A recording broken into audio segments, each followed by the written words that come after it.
Setiap manusia nanti dilindungi sodakoh. Hampir mirip. Ya, tapi hadis yang lain. Hadis ini dijelaskan oleh ulama ada dua kemungkinan. Pertama, lindungan Allah seperti aras tadi. Karena dia bersodakoh, Allah buatlah sesuatu yang akan melindunginya nanti di akhirat dari panasnya matahari.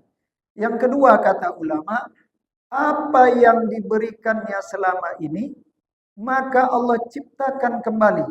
Lalu itulah jadikan sebab untuk melindungi dia. Dia memberikan tikar untuk masjid, maka Allah jadikan nanti di akhirat itu tikar kembali dengan kualitas yang jauh berbeda, lalu menjadi perlindungan untuk dia. Apa yang dia sumbangkan, apa yang dia berikan kepada orang lain, maka yang dia berikanlah itu diciptakan Allah kembali, lalu menjadi pelindung, jadi pelindung dari panasnya matahari. Assalamualaikum warahmatullahi wabarakatuh. Alhamdulillah, alhamdulillahi rabbil alamin. Allahumma salli wa sallim wa barik ala sayyidina Muhammadin wa ala alihi wa sahbihi ajma'in. Bapak pengurus, Bapak Ibu, alim ulama, cerdik pandai, pemuka masyarakat yang kami muliakan, semoga dimuliakan Allah selalu kita dari dunia sampai ke akhirat. Amin amin ya rabbal alamin. Alhamdulillah pada hari ini, kesempatan ini kita berada pada tanggal 15 Agustus 2024. 2 hari lagi adalah memperingati hari kemerdekaan, mensyukuri nikmat kemerdekaan. Semoga negara kita menjadi jauh lebih baik dari sebelumnya, sebagaimana dicontohkan Quran, baldatun thayyibatun wa rabbun ghafur, negeri yang baik, Allah pun sayang dan mengampuni segala kekurangan kita. Bapak Ibu yang kami muliakan, pada kajian setelah zuhur ini kita mengkaji sedikit hadis-hadis tentang sodakoh tatawu. Tatawu ini adalah sunnah. Sodakoh itu ada dua, ada sodakoh wajib yang dinyatakan Quran innamas sodakotu atau disebut dengan zakat. Ada sodakoh tatawu, ada solat tatawu yaitunya solat sunnah atau disebut juga dengan nafilah yaitunya sunnah. Kita ambilkan dari kitab hadis Bulughul Maram Syarah Ibanatul Ahkam. Bismillahirrahmanirrahim. An Abi Hurairah radhiyallahu anhu anin Nabi sallallahu alaihi wasallam qol. Dari Sayyidina Abi Hurairah radhiyallahu anhu, beliau berkata dari Nabi SAW, Nabi SAW bersabda, Sab'atun yuzilluhumullah fi zilli yawma la zilla illa zilluh. Ada 7 kelompok, ada 7 golongan yang akan dinaungi Allah, yang akan dilindungi, yang akan dijaga Allah pada naungan hari yang tidak ada naungan kecuali naungan Allah, yang tak ada perlindungan kecuali perlindungan Allah Subhanahu wa taala. Hadis ini panjang ya, tapi di sini diambil kepada yang inti dari permasalahan. Wa rajulun tasaddaqa bi shadaqatin fa akhfaha hatta la ta'lama simalu ma tunfiku yaminu. Muttafaqun alaih. Muttafaqun alaih ini adalah hadis yang paling sahih, hadis riwayat Imam Bukhari dan Imam Muslim. Bapak Ibu yang kami muliakan, ada 7 golongan yang akan dilindungi, yang akan dinaungi, ya, yang akan dijauhkan Allah dari panasnya matahari ketika di akhirat nanti matahari sangat dekat dengan makhluk. Begitu panasnya, tapi dilindungi oleh Allah, dinaungi oleh Allah. Ada 7 golongan itu, diantaranya secara ringkas kita sampaikan al-imamul adil, pemimpin yang adil. Kedua, pemuda yang rajin ibadah. Pemuda ini orang-orang hebat, pemimpin yang hebat, yang adil. Pemuda yang hebat, rajin ibadah. Warajulun, dan laki-laki yang hatinya terpaut dengan masjid-masjid, rajin ke masjid dan perhatian dekat dengan masjid. Warajulani, dan ada dua laki-laki yang saling dekat berteman, ya, bersahabat karena Allah, bertemu karena Allah berpisah. Dan ada lagi laki-laki yang digoda perempuan, tapi dengan tegas dia mengatakan, ini akhafullah, saya tak mau, saya benar-benar takut sekali kepada Allah Subhanahu wa taala. Ada lagi laki-laki yang bersodakoh, lalu sodakohnya itu tidak tahu tangan kirinya apa yang diberikan tangan kanan, yang akan kita bahas. Dan laki-laki yang ingat Allah di kala kesendiriannya, di kala sepi sunyinya dia ingat kepada Allah. Fafadat ainahu, lalu berurailah air mata. Ada beberapa pelajaran penting dalam hadis ini. Pertama, kata-kata 7 di sini dalam hadis ini ya bukan berarti final, bukan berarti hanya 7. Karena Imam Syekh Ibnu Hajar Asqalani menulis dalam kitab beliau, orang-orang yang akan dinaungi Allah, orang-orang yang akan dilindungi Allah nanti, ya, di dalam kitab beliau tulis ada sekitar 28 golongan atau kriteria. Di dalam kitab yang lain Imam As-Suyuti menulis sendiri sampai 70 golongan yang akan dilindungi oleh Allah nanti.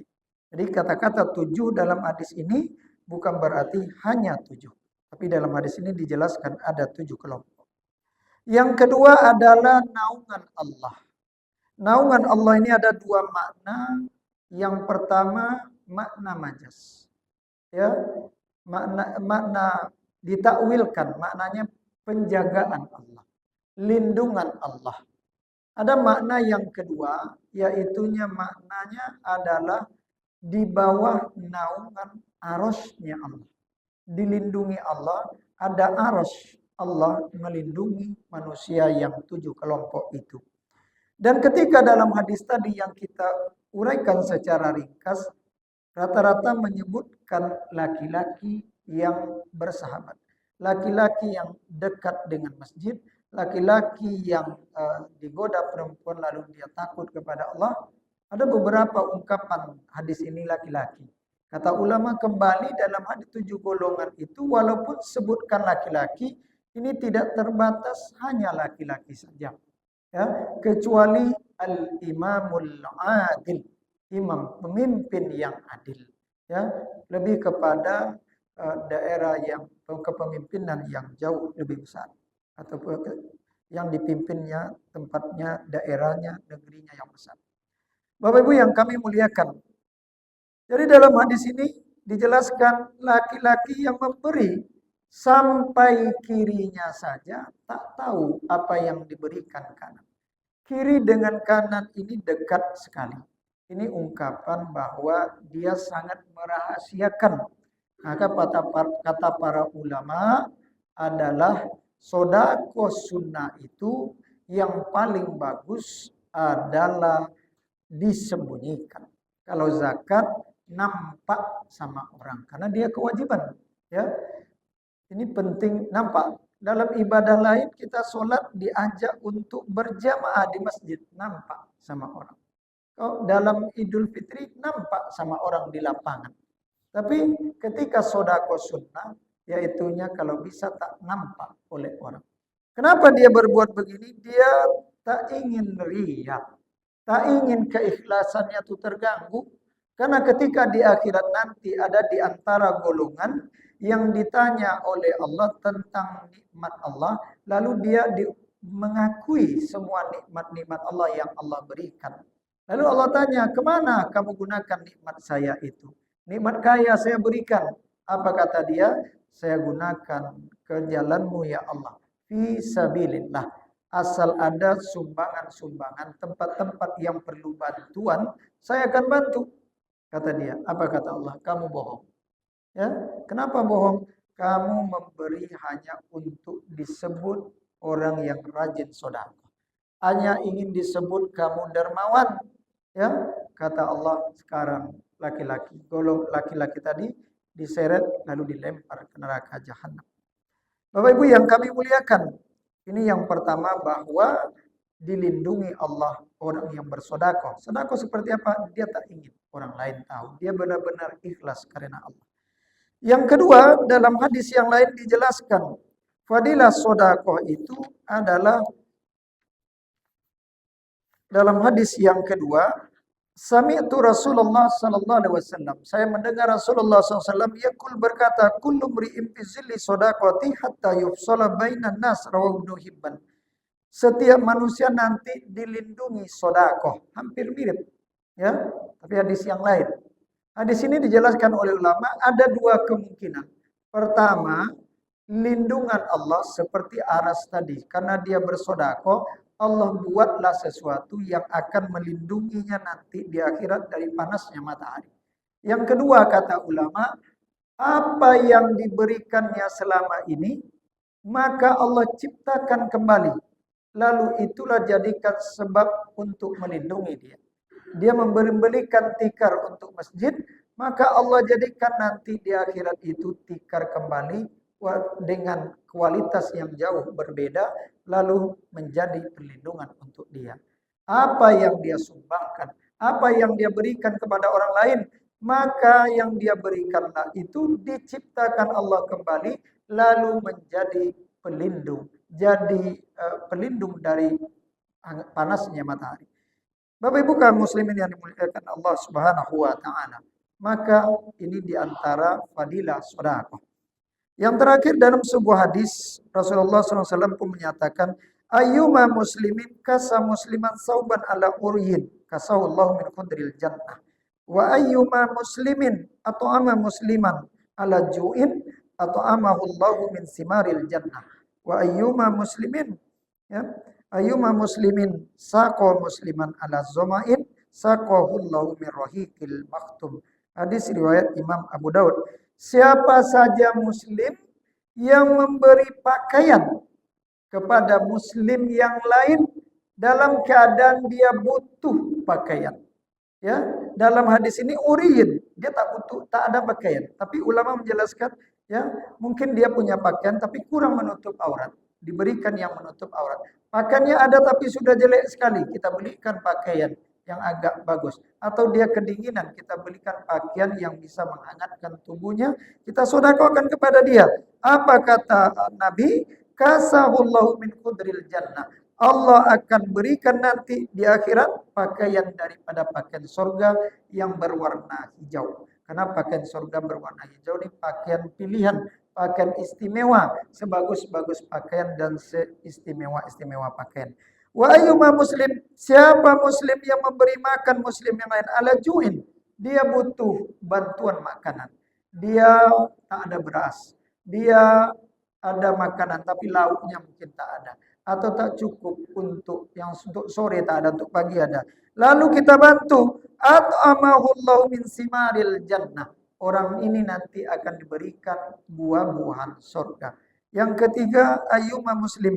Siapa muslim yang memberi minuman terhadap orang yang dahaga, orang yang butuh air, saqahullah.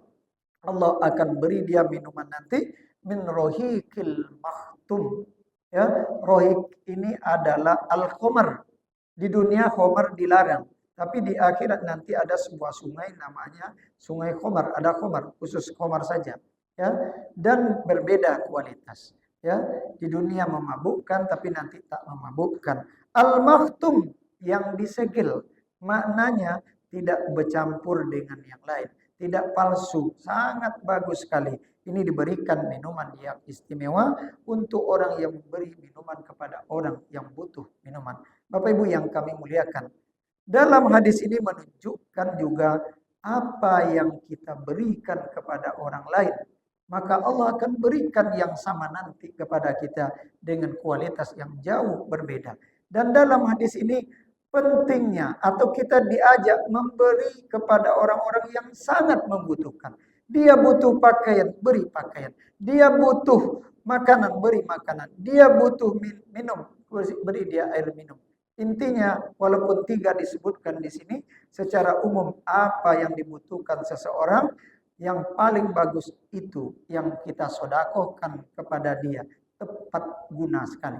Bapak Ibu yang kami muliakan, kalau sekarang anak-anak baru mulai sekolah, mungkin ada tetangga kita, sanak famili kita, ataupun orang lain yang nampaknya membutuhkan anaknya bantuan untuk sekolah, seperti mungkin biaya, seperti mungkin buku-buku peralatan sekolah, dan seragam dan sebagainya. Kalau kita bantu orang-orang yang membutuhkan, ini adalah bagian dari sodako yang tepat guna, yang sangat bermanfaat sekali, yang afdol sekali.